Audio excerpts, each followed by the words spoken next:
तो कल गति यानी मोशन पर भौतिकी का बड़ा टेस्ट है और ये है अपना फाइनल रिवीजन। चलो इन सभी कॉन्सेप्ट्स को अच्छे से पक्का कर लेते हैं। सीन कुछ ऐसा है, कल है परीक्षा और हमें ये पक्का करना है कि मोशन से जुड़े सबसे मुश्किल कॉन्सेप्ट्स अपनी उंगलियों पर हों।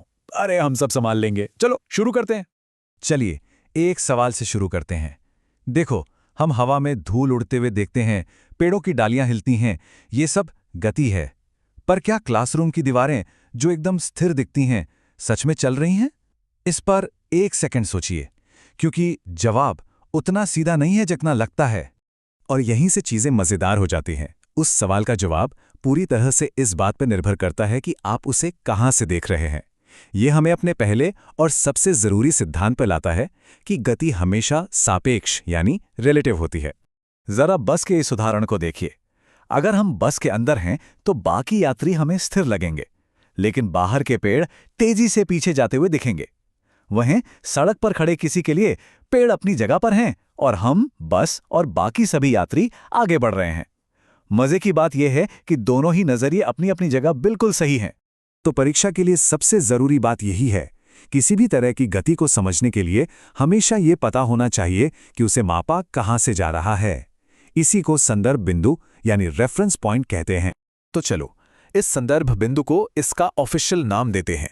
फिजिक्स में हम इसे मूल बिंदु या ओरिजिन कहते हैं। बहुत सीधा सा है ना? ओरिजिन वो एंकर है जिसके आधार पर हम किसी चीज की स्थिति बताते हैं। ये हमारा स्टार्टिंग पॉइंट है। इसके बिना ये कहना कि कोई चीज चल रही है असल में बेमानी है।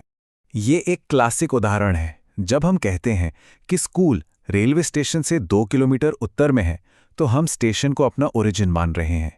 इससे हमें एक सटीक लोकेशन मिलती है। हम चाहे तो घर या बाजार को भी ओरिजिन बना सकते थे। ये बस हमारी सुविधा पर निर्भर करता है। ठीक है, अब आगे बढ़ते हैं एक ऐसे टॉपिक पे जहां अक्सर लोग उलझ जाते हैं और परीक्षा में ये सवाल लगभग पक्का आता है। दूरी यानी डिस्टेंस और विस्थापन यानी डिस्प्लेसमेंट के बीच का अंतर। इन परिभाषाओं को दिमाग में बिठा लेना। दूरी मतलब कुल कितना रास्ता तय किया, ठीक वैसे ही जैसे गाड़ी का ओडोमीटर दिखाता है। और विस्थापन बस ये है कि अपने शुरुआती बिंदु से कितनी दूर और किस दिशा में है। इस कॉन्सेप्ट को और पक्का करने के लिए चलिए इस आम सवाल को हल करते हैं। एक कार सीधी रेखा में जाती है, फिर मुड़कर वापस आती है। चलिए इसकी दूरी और विस्थापन दोनों निकालते हैं। और ये पूरी तरह से दिखाता है कि ये दोनों कितने अलग हो सकते हैं। कार ने कुल 95 किलोमीटर का सफर तय किया, ये उसकी दूरी है, लेकिन वो अपने शुरुआती बिंदु से सिर्फ 25 किलोमीटर दूर आकर रुकी, ये उसका विस्थापन है। देखिए जवाब कितने अलग हैं। ये एक बहुत ही जरूरी बात है। कोई पूरा मैराथन दौड़ सकता है, 42 किलोमीटर्स की दूरी तय कर सकता है, लेकिन अगर वो उसी फिनिश लाइन पर पहुंचता है जहां से शुरू किया था, तो उसका विस्थापन 0 है, 0। आगे बढ़ते हैं एक और जोड़ी कॉन्सेप्ट्स पर, एक समान और असमान गति। इसे यूं समझिए कि ये खाली हाईवे पर लगातार एक ही रफ्तार से चलने और शहर के ट्रैफिक में फंसने के बीच का फर्क है। तो एक समान गति मतलब एकदम प्रिडिक्टेबल, एक स्थिर रफ्तार बनी हुई है। वहीं असमान गति ज्यादा आम है, कभी तेजी कभी धीमे फिर तेज, ठीक वैसे ही जैसे किसी भीड़ वाली सड़क पर गाड़ी चलाते समय होता है। ठीक है, एक छोटा सा टेस्ट हो जाए। यहां 2 वस्तुओं ए और बी की गति का डेटा है।